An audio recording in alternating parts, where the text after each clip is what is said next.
So you can't decide if you should get an Xbox Series X or a PS5, or maybe you're here because you already bought a Series X and want to feel vindicated that you made the right purchase. Or maybe you bought a PS5 and want to know if you made a wrong decision. Or maybe you're just watching to find out just how damn wrong I am about ever suggesting an Xbox Series X over a PlayStation 5. To buy Microsoft's most powerful console instead of Sony's. This has nothing to do with PCs, and it's not about taking shots at the PS5 or Sony either. But if you like the video, then please give it a thumbs up, give it a share, subscribe, and please leave a comment down below as it helps to push the video out. If you prefer the PS5, then tell me why down below as well. Come say hey in the Discord, and now let's get on with it. The Xbox Series X versus the PS5, let's do it. At number 9, it's Quick Resume, the feature that sounded a bit stupid and that no one really asked for, but one that made everyone look like an idiot, and now I can't live without it when playing multiple games. Who has the time for multiple games to load up all the time? It speeds it all up with little downtime, but if you have an Xbox Series X that a number of people in the family use, then you'll wonder how you lived without this. If you don't have much time every day to game, then you'll be happy to high-five your Xbox Series X if it could do it. And you know what? Do it anyway. Picture this. Your child has been playing multiplayer. They stop, you step in, click on the game you played yesterday, or last week, or last month, and see the game resume exactly where you were before. You can count how many fingers you have. Then someone else could pick up the controller and quickly load up the game that they were playing last. How many games you can have in Quick Resume depends on which games they are. For example, when it comes to current AAA games, then in my experience, Quick Resume can roughly have around 6 to 8 games ready to go. If there are backwards compatible ones, then it can be even more. For number 8, it's the design and the engineering that is behind the Xbox Series X, and this can incorporate other features as well, but I'll try and keep it about the hardware itself.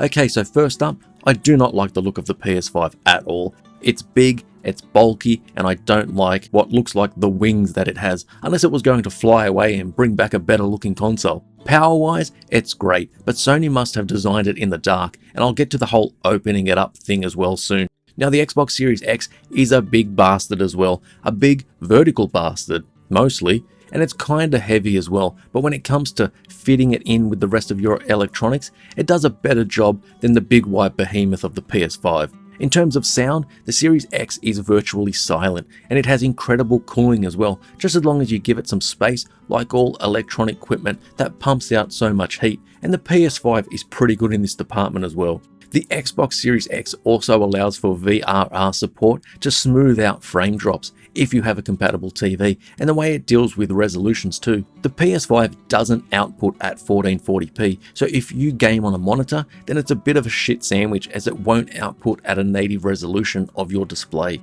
And I'll include the controllers here as well. The classic Xbox controller design is even better now, plus the Series X and S will also let you use your Xbox One controllers as well, which is fantastic. If you step up to the Xbox Elite controllers, then they get even better, but they are expensive.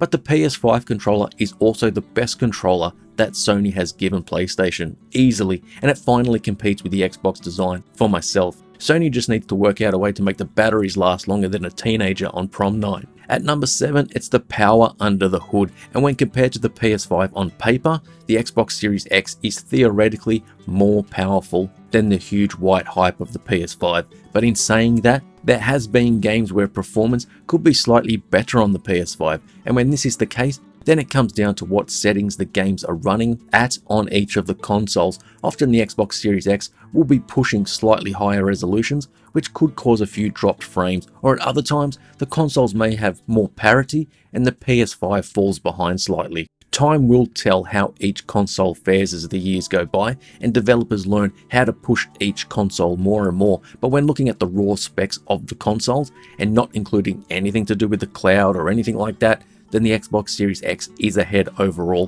when putting third-party games up against each other. The PS5 usually pulls ahead when it comes to loading times, often loading games a few seconds quicker than the Xbox Series X, but then the PS5 also has less storage space on its internal storage. The Series X has a 1TB drive with 802GB of that being usable, whilst the PS5 has a 825GB drive with 667 gigabytes of that being usable. External hard drives can be used to increase storage capacity and play older games, but new games need to be installed on the internal SSDs of each console. If you want to increase the PS5 internal storage, then you can install another SSD by opening up the PS5 itself and installing a drive.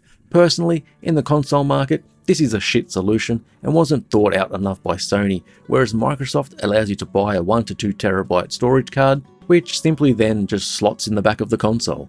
Coming in at number 6, it's smart delivery, and this will seem to be sort of a buzz phrase before the launch of the consoles. Gamers quickly became aware as to just exactly what it was and how valuable it was, and how this feature was probably missed by many Xbox Series X owners, as they probably would have just taken it for granted as to how things should work. Not over on the PS5 though, where Sony decided to make the distinctions between the very same game between the PS4 and the PS5, plus include a whole world of pain when it came to save games between the two consoles, needing to manually upload save games providing you have PS Plus, transferring them to a USB stick, or connecting your PS4 and PS5 consoles together, needing the older PS4 version in order to migrate the data across. This was archaic at launch and still isn't where it needs to be.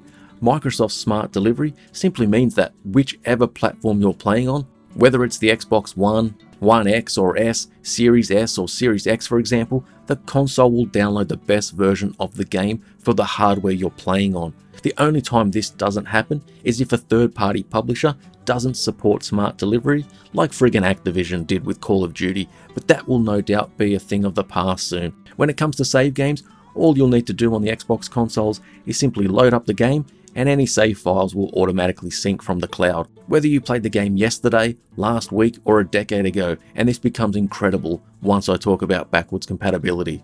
And for number 5, it's the studios of Microsoft, now and into the future, just what they bring to the Xbox platform, as the number of studios and teams that Sony has is great, and they have proven they make quality content for years when it comes to the third-party, story-driven action games. But how will the acquisitions play out in the future?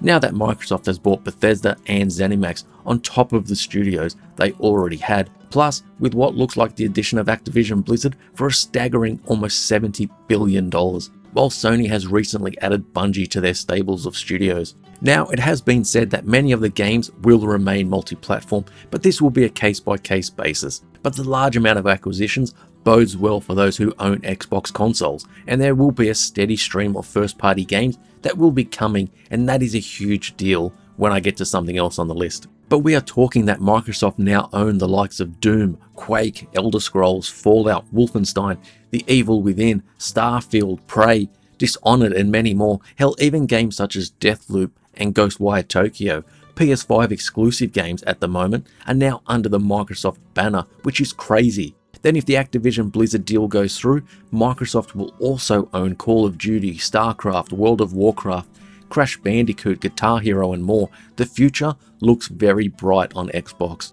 For number 4, it's the first party games that are out right now and that you can enjoy on your Xbox Series X and S. And of course, this is all subjective as to what is good based upon what you enjoy playing. Same goes for the quality of Sony's games and Nintendo's and anybody else's. So when we talk about the games Microsoft has released over the last few years, plus games that will push your Xbox Series X from a power standpoint, and maybe show you why the hell you upgraded in the first place. But the games out there now, such as the likes of Sea of Thieves, the Ori series, Forza Horizon 5, Gears 5, and the whole of the Gears of War series, Grounded, Quantum Break, Gears Tactics, and Halo Wars 2, Forza Motorsport, and more. All of these games are worth checking out, and they can each appeal to a different person. If you want to see your Xbox Series X push the hardest, then it's definitely Forza Horizon 5 and Halo Infinite. Microsoft usually gets criticized they only have Halo, Gears, and Forza, but one thing Xbox does have with its first party is diversity. Sony have nailed the single player cinematic campaigns, and they've been great. And hey, Ghost of Tsushima was my game of the year, but they need to branch out into other areas like they used to with Killzone or Resistance. Just offer something else with the same level of quality. And for number 3, it's the incredibly awesome backwards compatibility, and this is the shit. This is worth buying an Xbox Series X for, and I'm sure there's many people out there that are saying, Why buy new hardware to play old games? And I'll get to that confusing and, well, wrong way of thinking later. But there are hundreds and hundreds of fantastic games from the original Xbox and Xbox 360 that can easily be played on your Xbox Series X and S.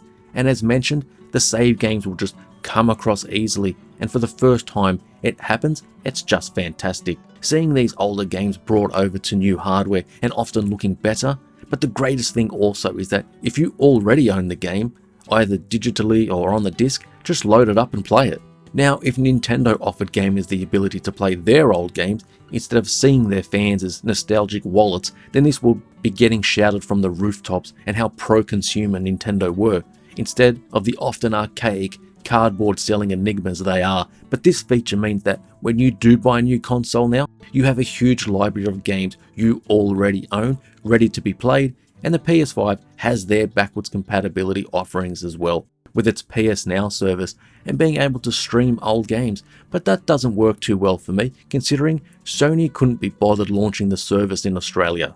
Microsoft has made the commitment to backwards compatibility for years, and it's such an awesome feature, and hopefully they continue it at a later stage. At number 2, it's an extension of backwards compatibility because its awesomeness can't be crammed into just one number. So what else does it have to make it still worthwhile playing all those awesome older games? Well, that's the frames per second boost, which has been implemented in a number of the games. And the only downside of this is once you've played these older games at 60 frames a second, you just wish, with all of your most intense wishing potential, that all of the backwards compatible games had this feature, as it's simply incredible. It takes those great old games you already liked and makes you want to put a ring on them, as now you're able to play them as they always should have been. And many of those Xbox 360 games, many games from that gen, did really struggle with frame rate sometimes, enough to make you throw up. It can't be understated how much more life is breathed into these games when the performance is increased so much. Plus some games also get HDR as well, which makes this feature even sweeter.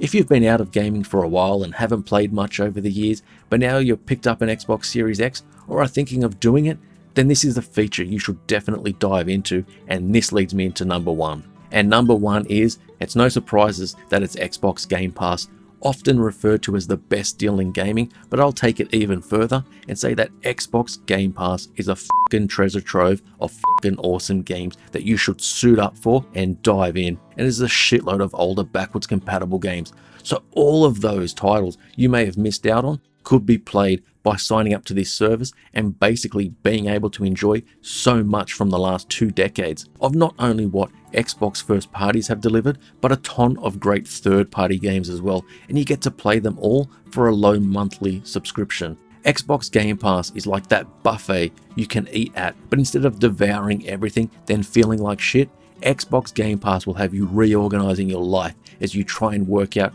how you're going to learn to stay awake all day every day in order to play through everything you want. Xbox Game Pass is the biggest difference between Xbox and PlayStation at the moment in terms of so much content for a low price, but Xbox's first party games are also getting released day and date on the service as well. Game Pass will become even more important for Microsoft and gamers as the generation goes forward, and we already know that Sony is making up its own type of service as well, but we'll need to wait and see how that turns out. But the power of the Xbox Series X and Game Pass together is just incredible, and Game Pass alone can be a reason for many people to buy an Xbox Series X or S just for that, and play all of those games the best way they can be. So there's my reasons why you should buy an Xbox Series X over a PS5.